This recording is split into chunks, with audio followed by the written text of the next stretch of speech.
Om Namo Bhagavate Vasudevaya. Narayanam Namaskritya Naram Chaiva Narottamam Devim Saraswati Vyasam Tato Jayanti Nashtaprayesh Shavadreshu Nityam Bharat Bhagavati Uttam Shloke Bhakti Bhavati Naistiki. So continuing with the discussion on Srimad Bhagavatam, Canto 9, Chapter 15, Parshuram, the Lord's warrior incarnation, text 26 onwards. Havirdhanim Risher Darpan Naran Hartum Achodhyat Techa Maheshmati Ninyu Savatsam Grandatim Balat. Being puffed up by material power, Kartavirya Arjuna encouraged his men to steal Jamdagni's Kamdhenu. Thus the men forcibly took away the crying Kamdhenu along with her calf to Maheshmati, Kartavirya's capital.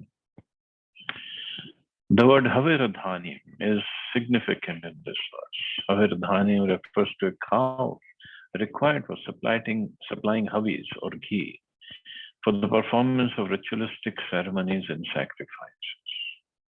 In human life, one should be trained to perform yagyas. As we informed in Bhagavad Gita, yagyarthat karmano anyatra.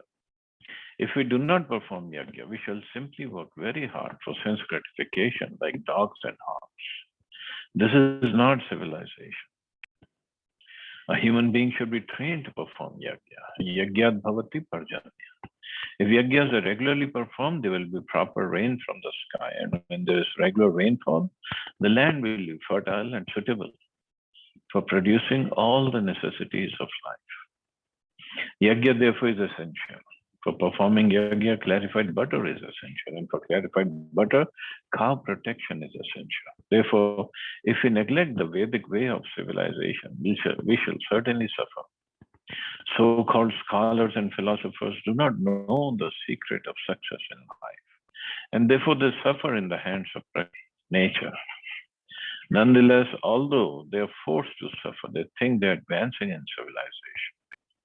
The Krishna consciousness movement is therefore meant to revive a mode of civilization in which everyone will be happy. This is the motive of our Krishna consciousness movement. Yagya Sukhena Bhavantu. So only by yagya one can be happy. Yagya means sacrifice performed to please the Supreme Lord. In Treta Yuga, the performance of Havan or that sacrifice was required. For Kali Yuga, the sacrifice recommended is Harinam Sankirtan. But anyway, Kartavirya's men forcibly took away crying Kamadhenu along with her calf. So crying Kamadhenu, I mean the cow was crying. And these days we see so many cows are crying everywhere, whether in the slaughterhouse or on the street, and people are not feeding them, killing them, beating them up. How terrible it is for the civilization. अथ राजनी निर्याते रामाश्रमागतः श्रुत्वा तस्य दौरात्म्यं चुक्रोध धाहिर इवाहतः. Thereafter, Kartavirya Arjun, having left with the Kamdhenu, Parshuram returned to the ashram. When Parshuram, the youngest son of Jamdagni, heard about Kartavirya Arjuna's nefarious deeds, he became angry as a trampled snake. Taking up his fierce chopper, as you can see in the picture behind me, his shield, his bow, and a quiver of arrows, Lord Parshuram, exceedingly angry, chased Kartavirya Arjun just as a lion chases an elephant. So Lord Parshuramji is a Shakti Avesh avatar. He is not Vishnu Tattva, he is Jiv Tattva, but he is given the special power of killing all these rascal Kshatriyas. And how he killed, we can see that now. As King Kartavirya Arjun entered his capital, Maheshmati Puri, he saw Lord Parshuram, the best of the Bhrigu dynasty, coming after him, holding a chopper, shield, bow, and arrows. Lord Parshuram was covered with a black deer skin, and his matted locks of hair appeared like the sunshine. Achodaya dhaste rathashvapatibhir gadasi banarshi dashat shatagni shaktibhi akshohini sapta dashati bhishanas taram eko bhagwan asudaya. Upon seeing Parshuram, Kartavirya Arjuna immediately feared him and sent many elephants, chariots, horses, and infantry. Soldiers equipped with clubs, swords, arrows, vrishtis, shatagni, shaktis, and many similar weapons to fight against him. So just one enemy and such a big army he sent. Kartavirya Arjuna sent 17 full Akshohini of soldiers to check Parshuram. But Lord Parshuram alone killed all of them. Wow. The word Akshohini refers to a military phalanx consisting of 21,870 chariots and elephants, 1,09,350 infantry soldiers, and 65,610 horses. An exact description is given in the Mahabharata, Adi Parva, 2nd chapter. So 1 chariot, 1 elephant, 5 infantry soldiers, and 3 horses are called a patti by those who are learned in the science. The wise also know that a Sena Mukha is 3 times what a patti is. 3 Sena Mukhas are known as 1 Gulma. 3 Gulmas are called a Gana, and 3 Ganas are called a Vahini. 3 Vahinis have been referred to by the learned as Pritana. 3 Pritanas equal 1 Chamu, and 3 Chammus equal 1 Anikni. The wise refer to 10 Aniknis as 1 Akshohini. The chariots of an Akshohini have been calculated at 21,870 by those who know the science of such calculations.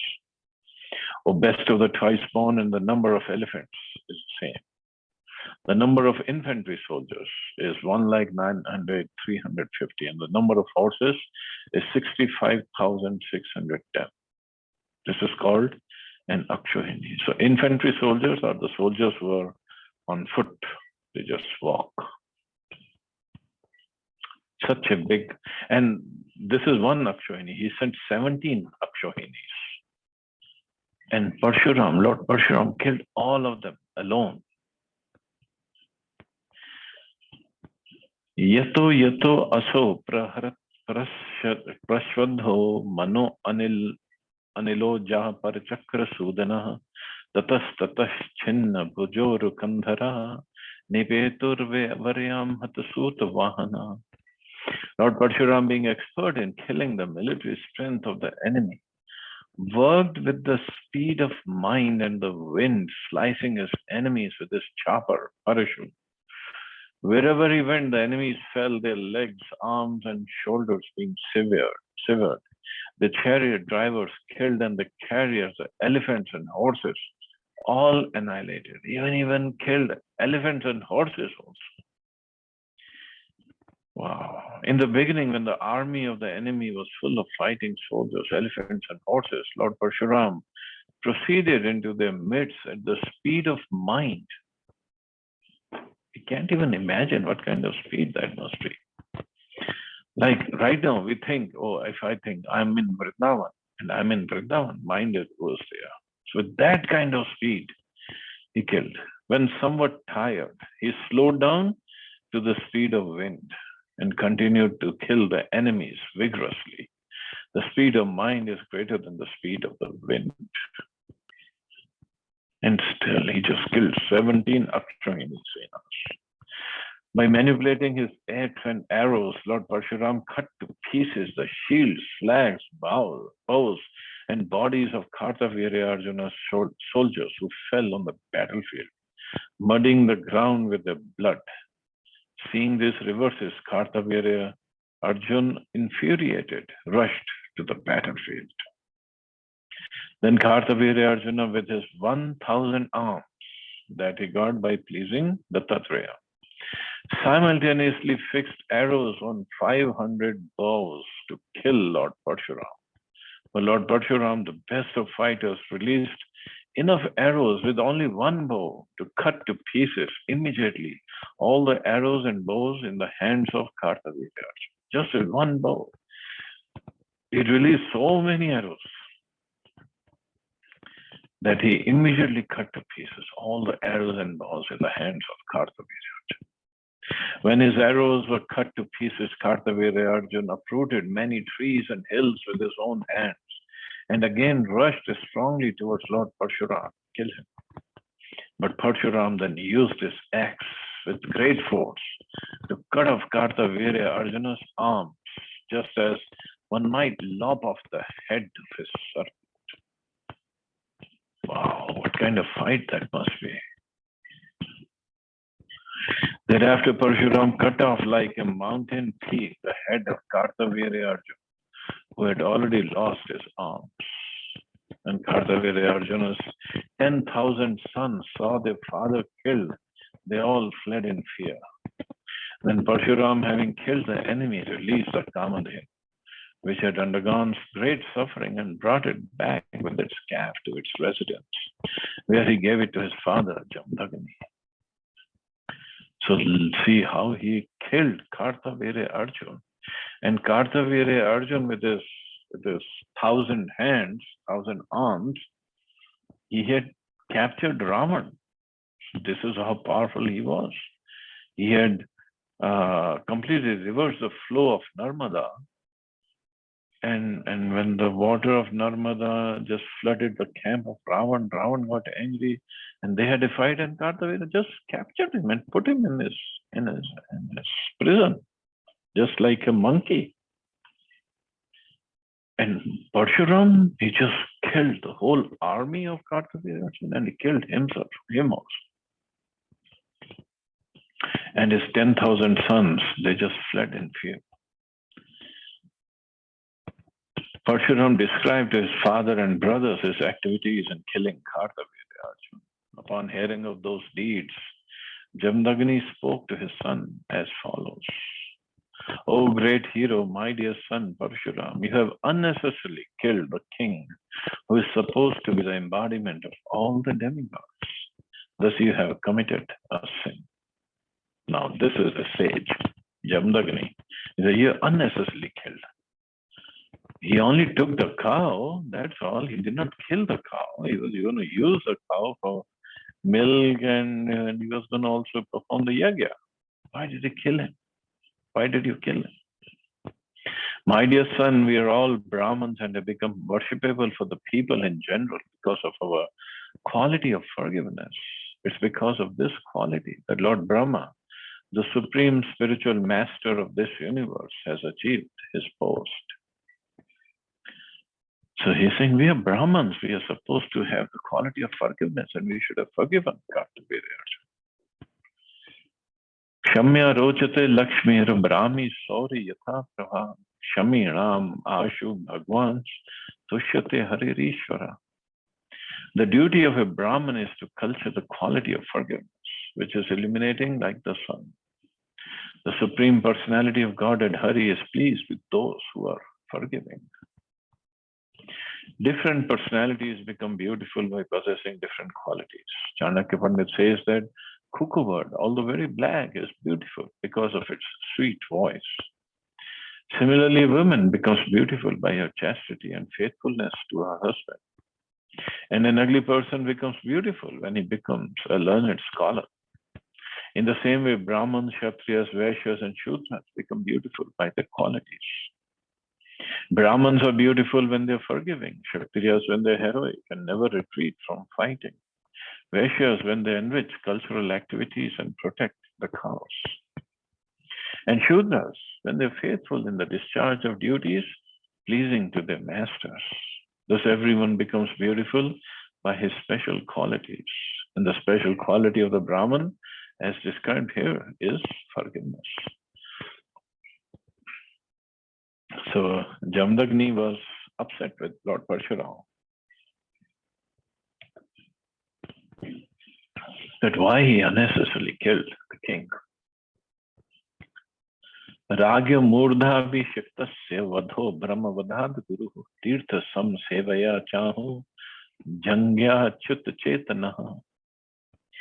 My dear son, killing a king who is an emperor is more severely sinful than killing a Brahman, because he takes care of the whole population. But now if you become Krishna conscious and worship the holy places, you can atone for this great sin.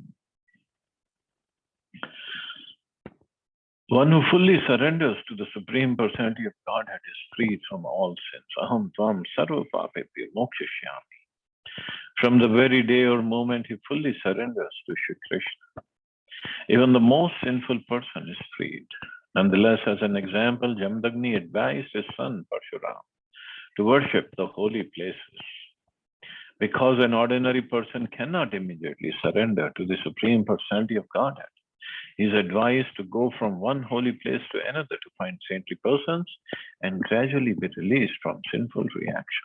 So he was asked, go for 1 year and just visit all the holy places.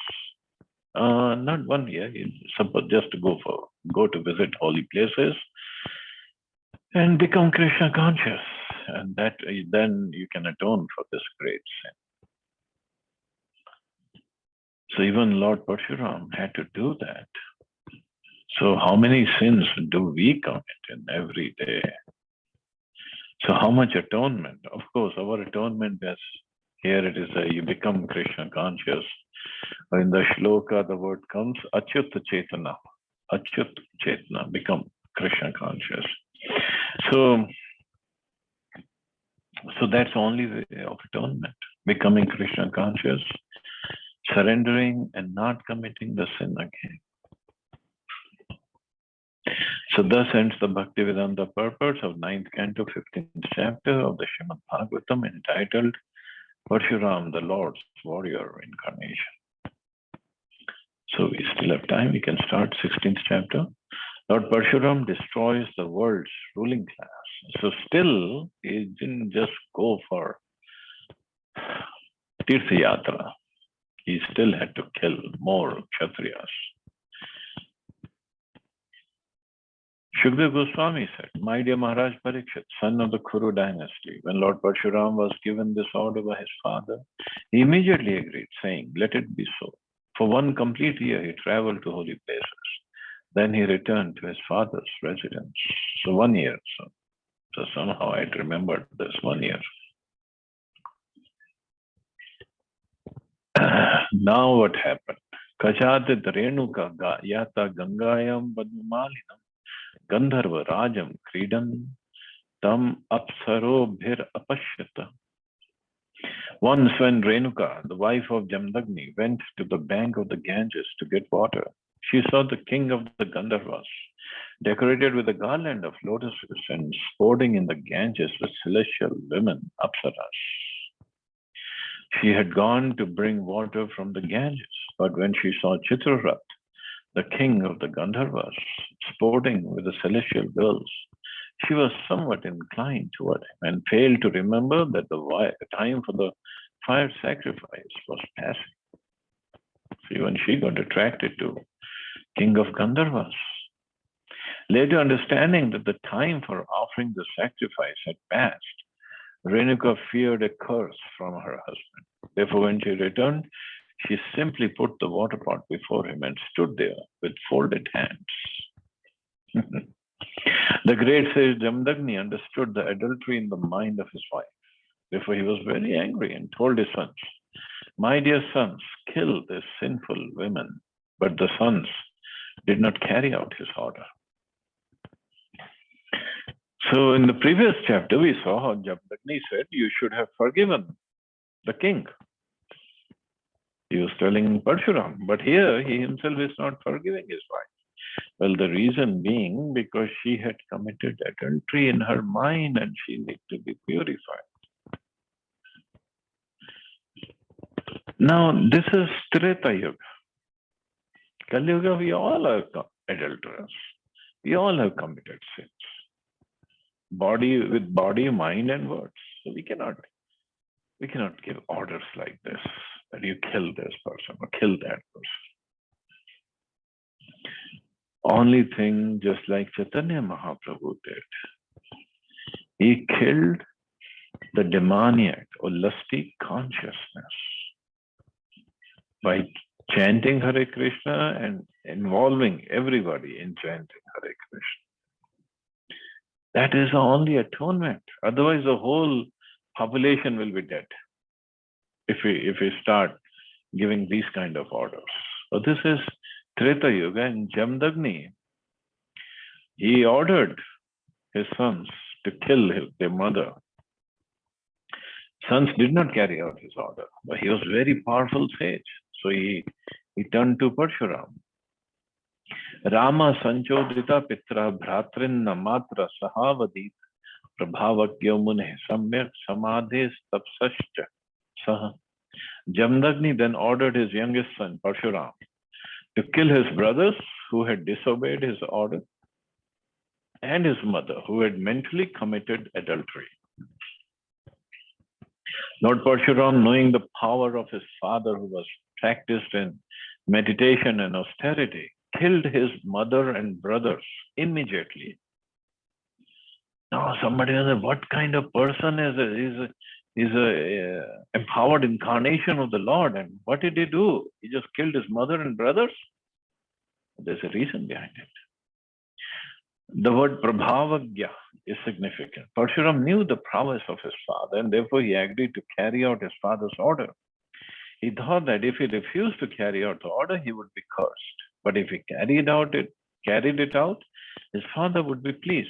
And when his father was pleased, Parshuram would ask the benediction of having his mother and brothers brought back to life. Parshuram was confident in this regard, and therefore he agreed to kill his mother and brothers. Jamdagni, the son of Satyavati, was very much pleased with Parshuram and asked him to take any benediction he liked. And see what he says.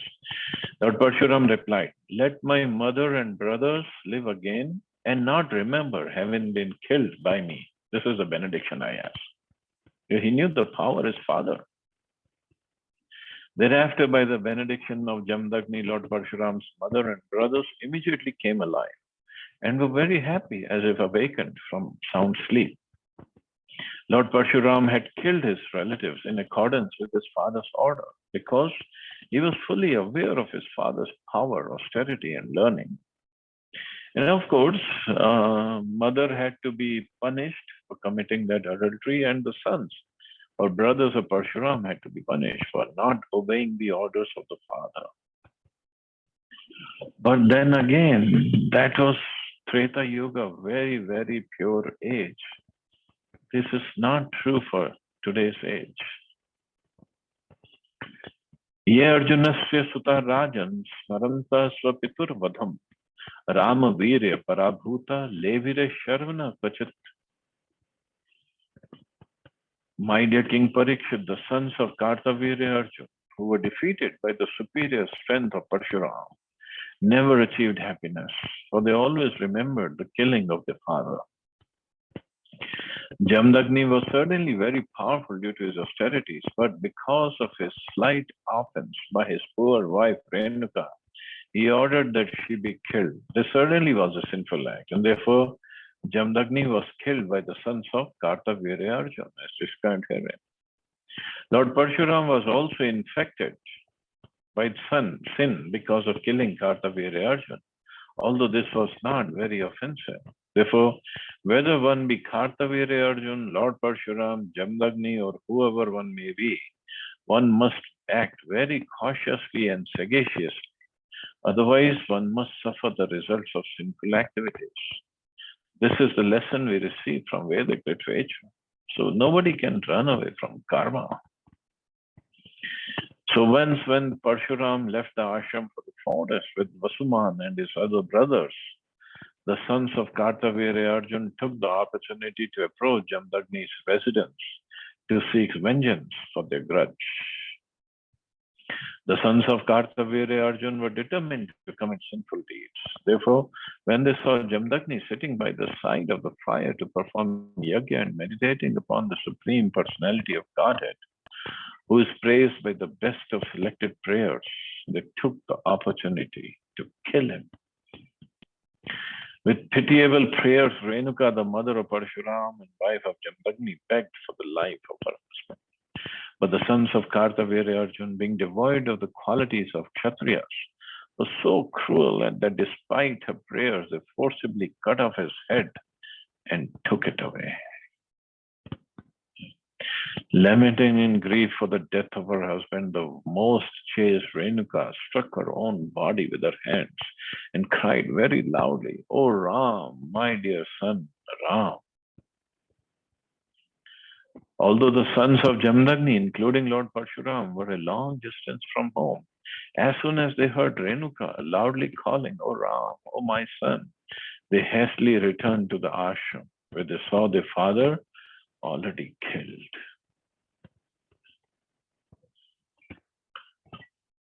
So anyway, the story continues. We'll stop here and we'll take it up tomorrow. See, anybody has any questions or comments?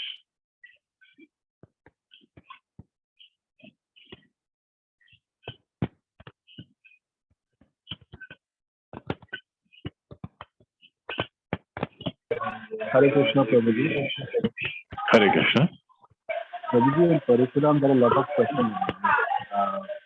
At the moment, I got asked all, like just one question, whether he was born Kshatriya or, because he's a Brahmin son, but was it, because if you see the past story which is coming, the lineage is coming through Satyavati. Satyavati is daughter of a king, Kshatriya king.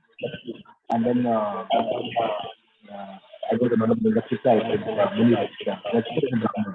But when you call it half Brahmin, half Kshatriya, Parashuram was? The son of a Brahman, but qualities of a Kshatriya, because this is how that prasad or oblations, they were switched, right? So, Yeah. Satyavati, no, Richika's wife, that was, she was given the oblation of a Kshatriya. And Richika's mother got the oblation of a Brahman. But Richika's wife then prayed that, no, I don't want a son. Then he was told, okay, you grandson. So Jamdagni was a Brahman, but Parshuram, son of a Brahman, but Kshatriya.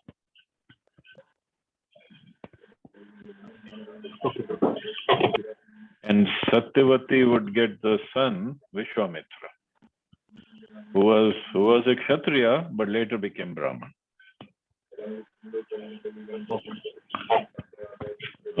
So many stories go on in Bhagavatam. But yes, lots of teachings are there. Very interesting. Yeah. Hare Krishna, Prabhuji, please accept my humble respect. So, Prabhuji, here we can see that, like Muni, he was having that power that he can prepare a prasad which can create which can make a person a proper Kshatriya or proper Brahmana. Means they had those means power, right? That they can create something like that as what they wanted. Yeah. Look at Jamdagni. He revived his wife and all the sons, although they were killed by Parshuram. Yes, and like most of the Brahmana who used to do the tapasya and all, then after that they used to get married to a Kshatriya only, means a lady from some Raja or means daughter of some Maharaj or Raj.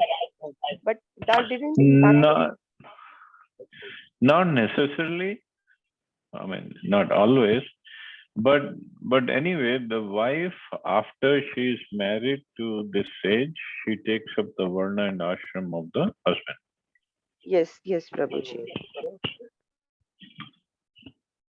So that is why even like in this case, because of that prasadam which was having that potential to create a kshatriya, it made Parshuram like that.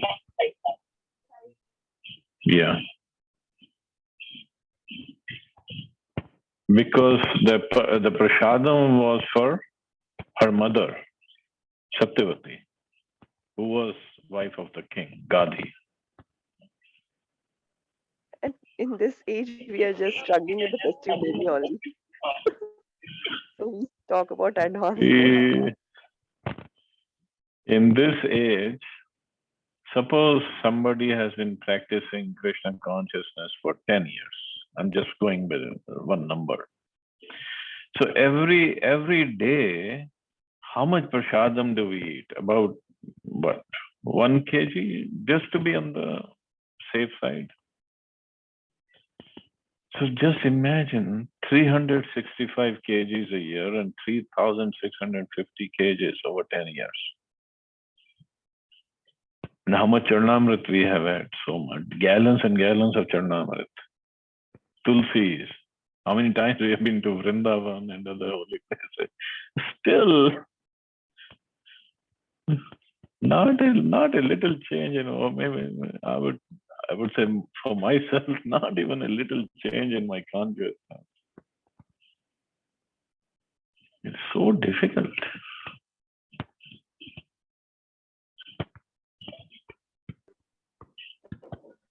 Prabhuji, you talk about yourself. You are so advanced. I'm not advanced. I'm not at all advanced. I know myself.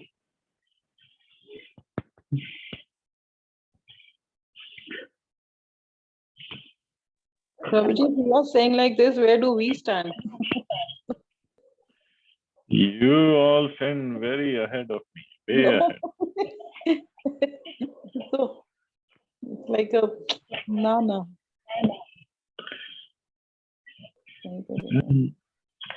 Not even started, Prabhuji. Standing was like. In Prasadam, like we go to Jagannath Puri, eat heaps and heaps of Prasadam. Go to Mayapur and Vrindavan and this and that. So much of Prasadam we have eaten. Still no change. This is crazy.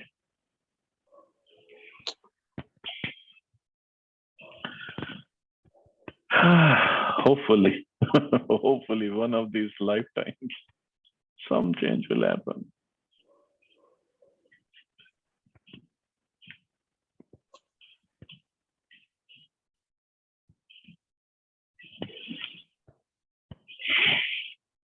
Chalo, I guess we can stop here. You all have a safe and wonderful day. Hare Krishna. Jai Shri Krishna.